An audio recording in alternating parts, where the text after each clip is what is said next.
Assalamualaikum Assalamualaikum warahmatullahi wabarakatuh.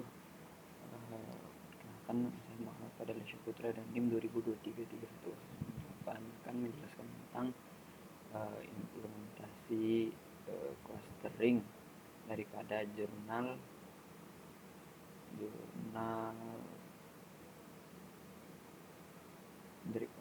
jurnal penerapan algoritma clustering untuk pengumpulan penyebaran diare di Kabupaten Angkat. Nah, untuk kali ini saya akan menjelaskan cara singkat daripada clustering yang telah dilakukan di jurnal ini. Nah, di sini pada jurnal ini kita melakukan clustering yang menggunakan algoritma K-means. K-means itu adalah algoritma yang digunakan untuk mengelompokkan data sesuai dengan data-data yang ada di dalamnya. Ini adalah salah satu algoritma yang digunakan dalam machine learning. Nah, sebelumnya kita mencoba menghitung manual data-data dengan K-means. Oh ya, sebelum menghitungnya itu kita lihat dulu ya data-datanya ada apa saja. Di sini terdapat ada kecamatan, luas, desa, ibu kota, jumlah penderita diare.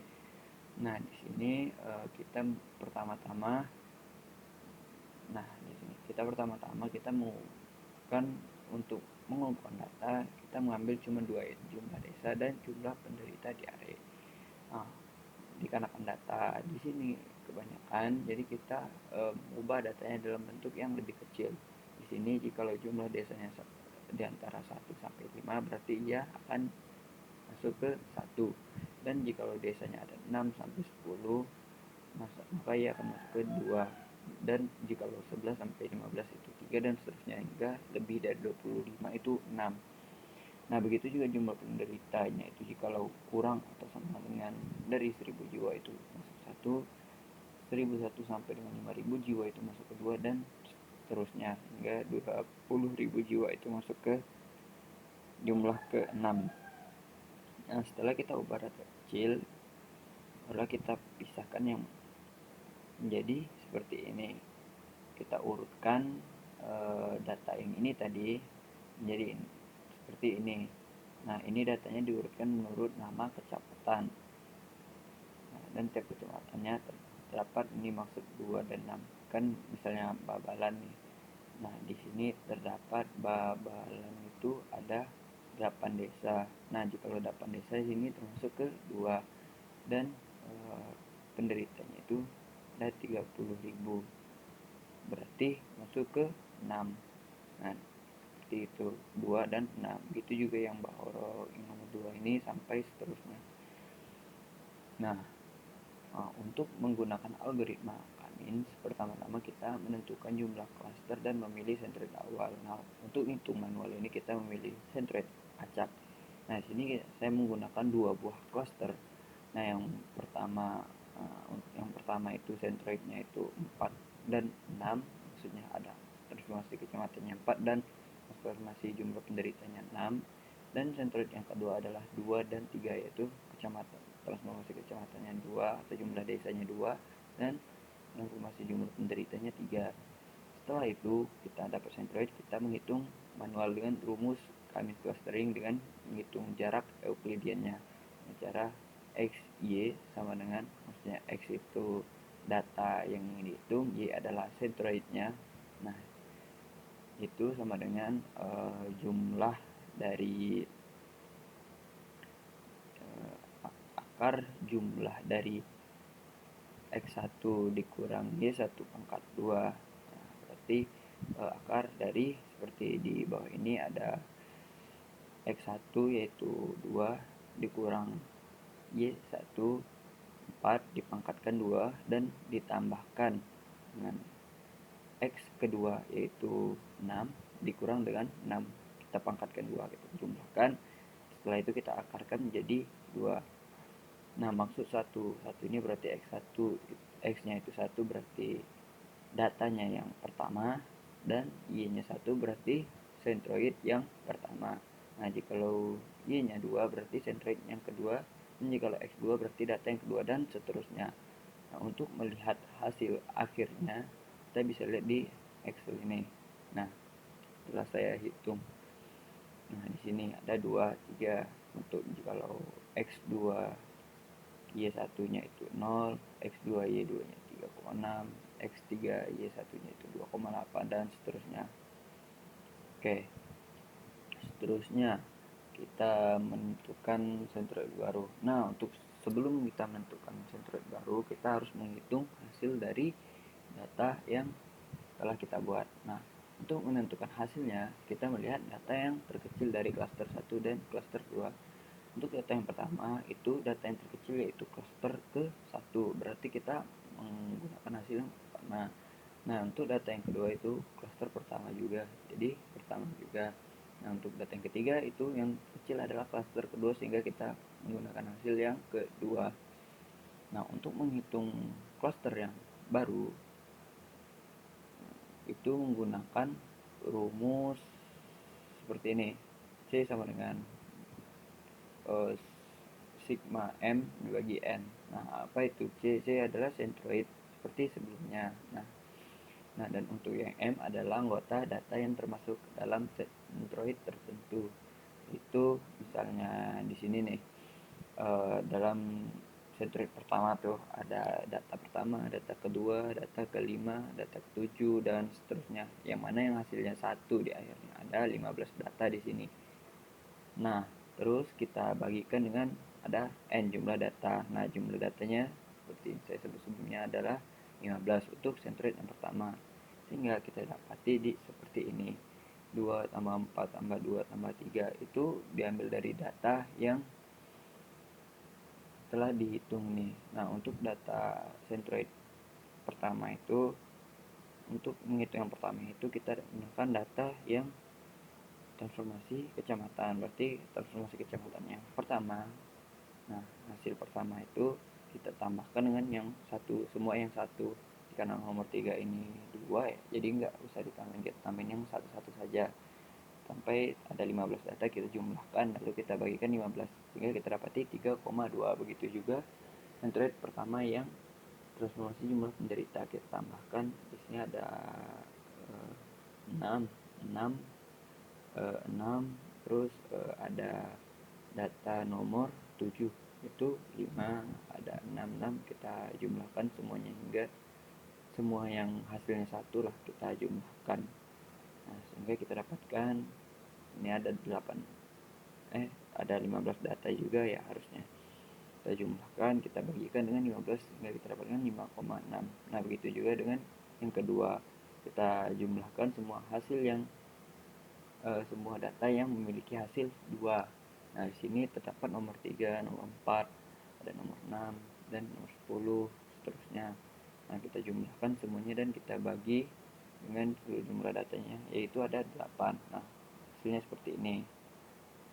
Oke, terus setelah kita dapatkanlah centroid satunya itu 3,2 dan 5,6, dan centroid 2 nya 2,25 dan 3,75. Baru kita hitung tabel clustering yang kedua. Untuk menghitung tabel clustering kedua itu sama saja seperti yang pertama, tetapi centroid yang kita gunakan yaitu centroid yang kedua ini yang telah kita buat. Nah, kita dapatkan hasil seperti ini. Untuk cara menghitungnya itu ada di sini ya, sama saja seperti sebelumnya. Oke, nah, kita dapat nih hasilnya nih. Nah, hasilnya ini kita samakan dengan tabel yang sebelumnya yang telah kita hitung. Nah, jikalau terdapat perbedaan dalam hasil, itu berarti kita harus menghitung ulang lagi. Nah, di sini saya tidak mendapatkan perbedaan di hasil. Di sini terdapat 15 1 dan 8 buah 2, dan juga tempatnya juga sama sehingga tidak perlu menghitung lagi. Sehingga kita dapatkan hasil akhirnya ini. Untuk kelompok yang pertama itu ada 15 data dan kelompok yang kedua itu ada 8 data. Oke, selanjutnya masuk ke dalam ini, dalam algoritma menggunakan Python, algoritma Cummins menggunakan Python.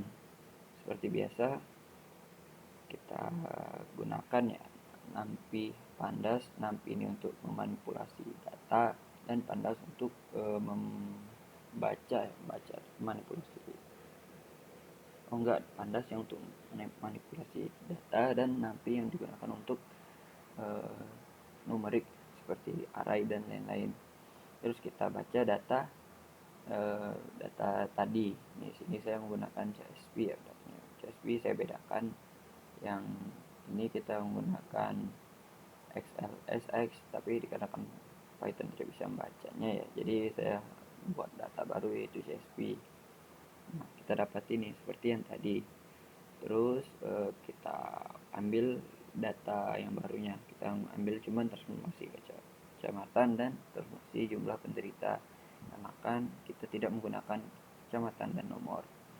Terus nah di sini kita melihat dalam bentuk scatter, data dalam bentuk scatter. Sini terdapat 1, 2, 3, 4, 5, 6, 7, 8, 9, ada 9. Nah ini sebenarnya bukan 9, tapi ada beberapa titik di sini yang memiliki data yang sama, seperti yang 4, 6 ini. Nah titik yang ini ada 4, 6. Ini ada beberapa data yang jumlah transformasi kecamatannya itu ada 4 dan transformasi jumlah penderitanya 6. Di sini contohnya nih data yang pertama, data yang kedua nih. Itu di sini adalah Kecamatan Bohoro.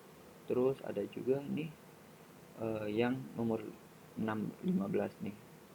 Kalau di kita nih 16 dikarenakan kalau sistem dimulai dari 0 ya. Nah, say Bingai. Nah, seperti itu juga yang lain-lainnya. Nah, terus untuk menggunakan Kaminsnya itu kita lewatin aja ini ya. Itu kita gunakan di sini. Nah, from SQL cluster, nah cluster import Kamins, kita gunakan algoritma Kamins. Nah, sini kita buat variabel nama Kamins itu diambil dari Kaminsnya dengan n cluster itu 2, berarti cluster yang kita buat untuk algoritma Kamins kali ini ada 2, dan num state-nya 0, berarti tidak ini digunakan agar data tidak berubah. Terus Kamin fit xscalet itu ini ya, kita kan telah buat xscalet itu scalet fit transform x array. Nah arraynya itu kan awalnya dalam bentuk pertamanya dalam bentuk data satuan, terus kita jadikan array di sini ya, x array sama np data array itu data. Jadi kita x array-nya berarti data yang telah kita arraykan, terus di sini xscalet-nya sama dengan scalar fit transformation x array. Jadi x array kita ubah dalam bentuk scalar. Nah di sini ya, terus kita gunakan xscalar-nya itu ke algoritma Kaminsnya. Nah, terus untuk melihat hasil akhirnya itu dapat di coding terakhir. Nah, outputnya itu plt scatter xscalar titik 2,0 ini berarti data yang pertama ya. Nah, koma xscalar titik koma 1 berarti semua data yang kedua. Titik koma 0 ini berarti yang transformasi kecamatan, dan yang titik 2,1 itu transformasi jumlah penderita. Nah, terus S sama dengan 50 ini apa ya, kayak S sama dengan 50 ini berarti ukuran scatternya itu 50. Nah di sini ukurannya seperti ini kan, kecil-kecil nih di sini. Nah, ini ukurannya 50. Terus C-nya itu Kamins label. Jadi Kamins kita gunakan Kamins labelnya itu. Terus centernya kita sama dengan Kamins cluster center. Berarti kita dari Kamins tadi cluster centernya kita jadikan center. Nah terus kita buat lagi di sini plt scatter, tapi menggunakan centernya. Kita warnai C sama dengan red, berarti C-nya itu berwarna merah. Nah di sini kan kami label, berarti kita buat label aja nih, otomatis dia di sini ada label warna kuning yang berarti 1, dan label warna ungu berarti 0. Nah sini merah berarti khusus yang merah ini adalah centernya, dan S sama dengan 200, berarti ukuran 200 nih, ini 50 lebih kecil dan 200 lebih besar. Terus titel hasil clustering, ini titel aja nih. Kalau output berarti warnanya acak. PLT show ini untuk menunjukkan tabelnya, dan inilah hasilnya. Nah untuk titik ini mengapa berada beda dari yang ini dikarenakan senternya itu telah dicari yang paling bagus. Nah, di sini dapat min 0,7, min 1,1. Berarti di sini min 0,7 dan min 1,1. Ini berarti ini adalah center yang pertama. Terus yang ini adalah center yang kedua, yaitu 0,4 dan 0,5. Ini ada 0,5 dan 0,4. 0,4 dan 0,5. Oke. Mungkin ini saja dari saya. Assalamualaikum warahmatullahi wabarakatuh.